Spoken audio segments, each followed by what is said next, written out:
Estamos de volta com o Hora da Saúde, uma produção do Hospital de Amor, e nessa edição nós estamos falando sobre luto. Por isso, a partir de agora, além do suporte técnico do Dr. Marcelo Govo Júnior, nós também contamos com a presença da Ana Carolina Cirulli, que é psicóloga clínica. Oi, Carol, seja bem-vinda. Oi, Glaucia, obrigada. Prazer receber você aqui, viu? Prazer é meu. Marcelo, a gente continua falando sobre luto, agora com a Carol, sobre esses diversos processos. Exatamente, é sempre bom a gente poder contar com a ajuda de quem entende para poder ajudar a gente a entender melhor o assunto. Verdade, né? A gente aprende muito também em cada programa. Sim. Carol, no primeiro bloco, o Dr. Marcelo e eu falamos um pouco sobre o que é luto, as diferentes fases, se é possível se preparar para o luto. Mas agora vamos direto ao ponto com mais perguntas. Todo mundo vivencia o luto da mesma maneira? Gláucia, a resposta é não, né? Cada indivíduo vivencia o luto à sua maneira, visto que o luto é subjetivo, né? E cada pessoa tem a sua subjetividade. E ela é construída de acordo com algumas variáveis, como a cultura, né? O aspecto social em que ela cresceu e viveu. Então, tudo isso influencia na forma com que ela vai vivenciar o luto, né? No primeiro bloco, a gente falou bastante sobre intensidade, né? Essa forma de vivenciar tem a ver com a intensidade. E aí eu te faço uma outra pergunta. As pessoas que são naturalmente mais intensas na vida, elas sofrem o luto de maneira mais intensa? Se é que dá para classificar a pessoa assim? Pode ser que sim, pode ser que não. Porque tudo vai de acordo com como que ela enxerga, como ela sente o luto. Porque as pessoas, né, como já foi falado no bloco anterior, o luto não é só em relação a um ente querido, né? Então é em relação a um trabalho que o indivíduo perdeu, em relação a uma relação afetiva, né?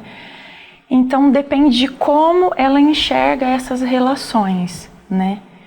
De como isso é construído psiquicamente na cabeça dela. Às vezes ela sofre numa relação afetiva de uma forma, nessa perda, mas no luto ela sofre de maneira diferente, né? Então não tem como mensurar se ela tem uma intensidade numa perda de um trabalho, se é a mesma de um ente querido, porque são relações diferentes, são significados diferentes para ela, né?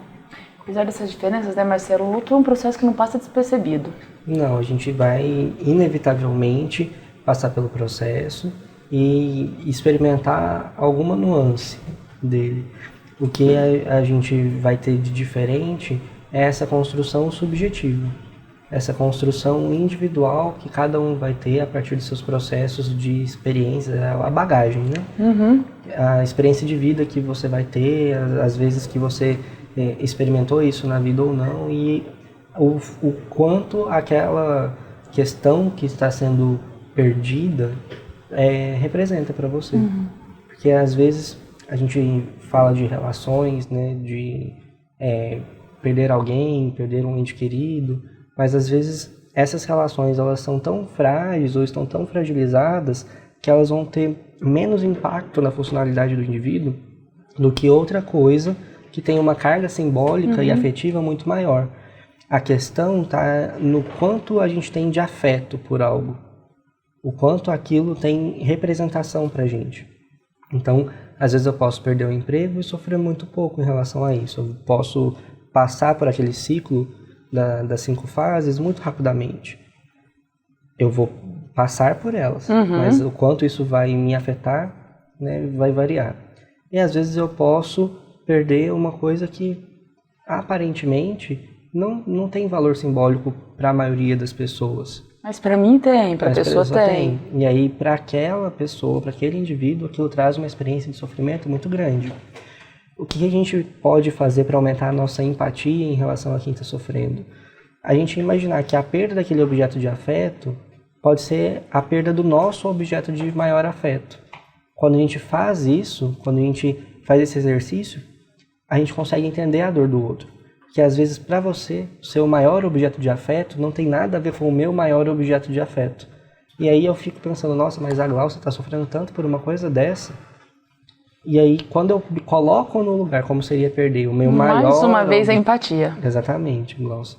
Quando eu faço esse processo, esse exercício de me colocar no lugar do outro, da maneira adequada, né? Não é como seria se eu tivesse perdido exatamente a mesma coisa, mas como teria se eu tivesse perdido o meu maior objeto de afeto. Então, aí eu consigo te entender melhor. Marcelo é médico da família, né? Médico assistente do Ambulatório de Saúde Mental, de atendimento aos colaboradores do Hospital de Amor. A Ana Carolina Cirulli, psicóloga clínica, então com certeza vocês vão lidar ainda com muitas pessoas que passam por esse processo, né? Dentro da experiência de vocês, da aprendizagem de vocês, quais são as reações mais comuns desse processo de luto? Vamos falar sobre isso? Vamos. As reações mais comuns são comportamentos antissociais, né? Tristeza, choro, questionamentos, né? Por que comigo? Por que agora? Dependendo da religião, porque Deus fez isso. Exatamente, a pessoa se sente como se ela tivesse sido punida. Então, as reações mais comuns são essas. Tá.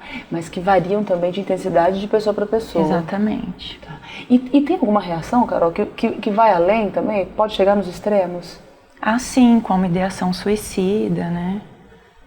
Que é o extremo mesmo dessas sensações e aquela sensação de que não vai acabar, que não vai passar, que a pessoa quer tirar aquela dor de qualquer maneira, quer acabar, eliminar com aquela dor, né, da perda. E acontece muito isso mesmo, gente? É que ela quer acabar com a dor. Ou pode acontecer da pessoa, ela quer viver naquela dor. Como que é isso? A gente se afoga na dor. Vai depender muito da construção de afeto que cada indivíduo tem, né? A gente, às vezes, aprende disfuncionalmente de que situações que são dolorosas e sofríveis são as situações de conforto nosso. Bem secundário. E aí a gente começa a querer nutrir aquilo, que a gente ganha em relação àquilo. E isso é uma questão que vai necessitar de cuidado e tratamento. Normalmente, o que a gente vai ver dentro de um luto que é fisiológico, vamos dizer assim, um processo de luto normal, a gente vai experimentar a dor e o sofrimento. É um período de maior recolhimento, de introspecção. E aí, dentro das fases, a gente pode se questionar em relação aos motivos, ao porquê aquilo está acontecendo, como isso foi acontecer justamente comigo, porque eu... E a partir daí a gente vai entendendo, né, esse processo, entendendo que faz parte, que acontece com outras pessoas, que é um processo natural, que apesar dessa dor estar intensa hoje, amanhã ela está um pouco menor, que a minha vida segue, que outros fatores da minha vida são tão importantes quanto esse. E eu vou vivendo gradativamente, pedacinho por pedacinho, esse processo, essa evolução, até que eu consiga me manter estruturado. Eu costumo dizer que esse processo do luto, ele é como se fosse a gente descascar uma laranja. A gente precisa terminar de descascar a laranja inteira para poder fazer o suco. Se eu faço pela metade, eu não vou conseguir ter o suco, né? Eu preciso vivenciar isso. Eu preciso passar por todas as fases. Para concluir o processo. A velocidade com que eu vou fazer isso, ela é minha, né? E eu não posso deixar com que essa dor seja tão grande que ela me paralise. Como eu sei que a dor ela está suficientemente adequada, né? Quando ela não me paralisa. A dor do luto, a dor dessa perda, ela não pode ser uma dor que me incapacite a manter os outros aspectos da minha vida. É um bom referencial esse. É um bom referencial. Maior do que o próprio tempo em si, né? Porque se eu não cheguei nos 6 meses, né, para falar assim, eu estou vivendo um luto patológico, mas a intensidade do que eu estou sentindo me incapacita de manter uma vida minimamente ativa, minimamente normal, minimamente produtiva dentro do que era o meu estágio antes dessa perda. Então eu preciso procurar ajuda. Claro, a gente às vezes experimenta situações que são traumáticas. E aí, além do luto, eu tenho que lidar com a experiência de trauma, que são coisas diferentes. Aí já começa a complicar no consultório, Carol. Exatamente. Aí, quando o indivíduo começa a ter esses sentimentos, começa a não conseguir lidar, é hora dele procurar ajuda. Por quê?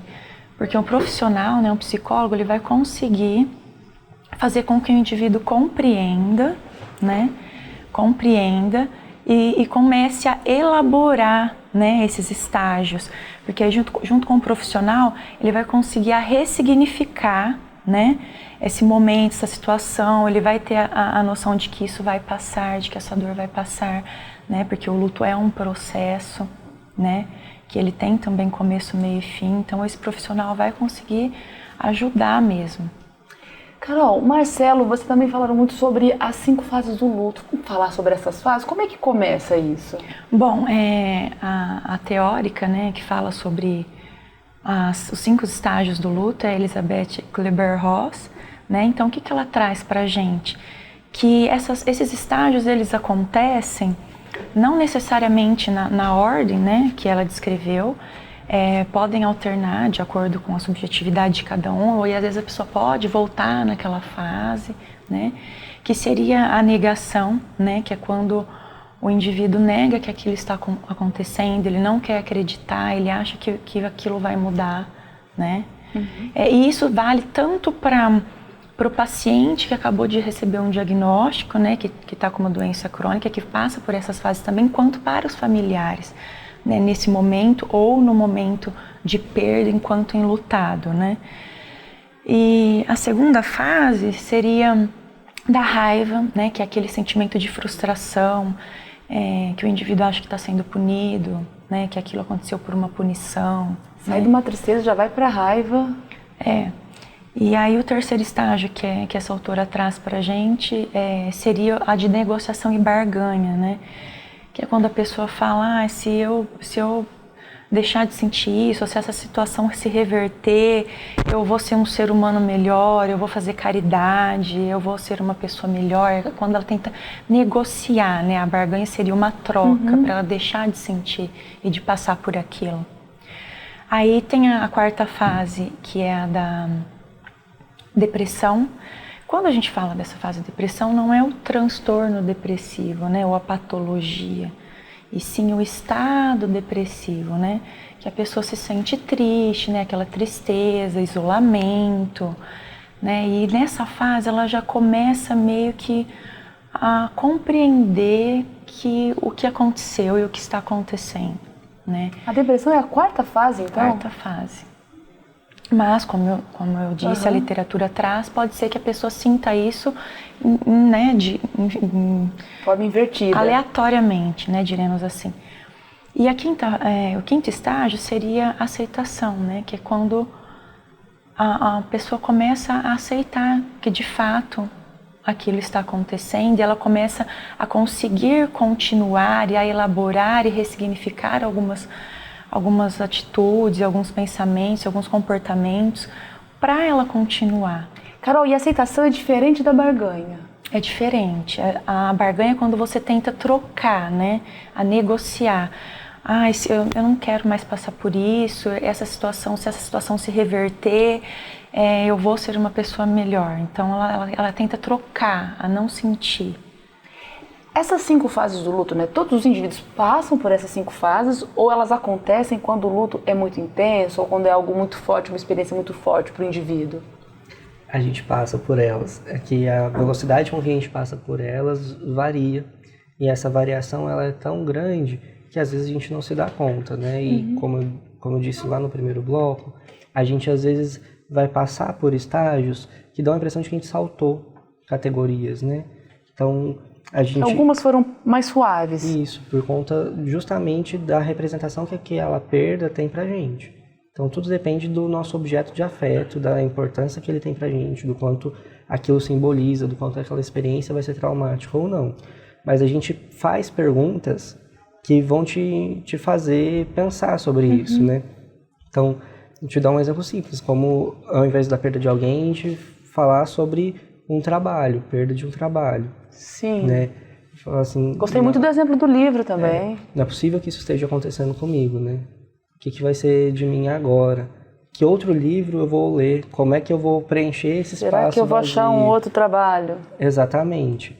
Isso logo na primeira fase, mas todo mundo consegue trabalhar, tá todo mundo trabalhando e eu não, tá todo mundo lendo, por que todo mundo consegue ter acesso a isso e eu não, né? Por que isso só acontece comigo, né?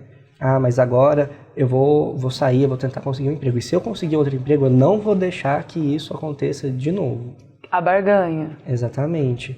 E aí, nossa, eu tô no fundo do poço. Nunca... A depressão. Exatamente. Eu não consigo, eu só tento e não consigo. Eu não consigo sair desse lugar. E aí, finalmente, a aceitação e a superação. Não, eu aprendi com essa experiência, teve um crescimento, isso faz parte da vida. Eu não vou deixar que isso aconteça de novo dessa mesma maneira, no sentido da minha afetação. Não no sentido de que isso não possa acontecer mais. Particularmente estou gostando muito dessa conversa. O luto é um processo muito doloroso para todo mundo, mas eu particularmente gosto muito de entender essa questão das fases, porque nos ajuda bastante, né? A manter a calma, a entender, a se respeitar. Existe um dito popular, né, que está dentro do senso comum, mas que é bem pertinente para isso. Não há mal que sempre dure, bem que nunca acabe. Realmente. Quando a gente entende isso, a gente sente a dor, mas a gente sofre menos. Isso é bom. Exatamente, traz menos prejuízos pra gente ao longo do tempo.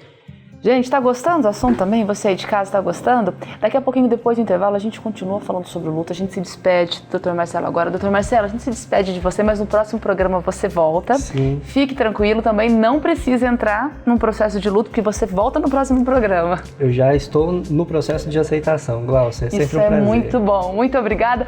A Ana Carolina Ciruri continua com a gente. Daqui a pouquinho a gente se encontra para falar mais sobre o luto.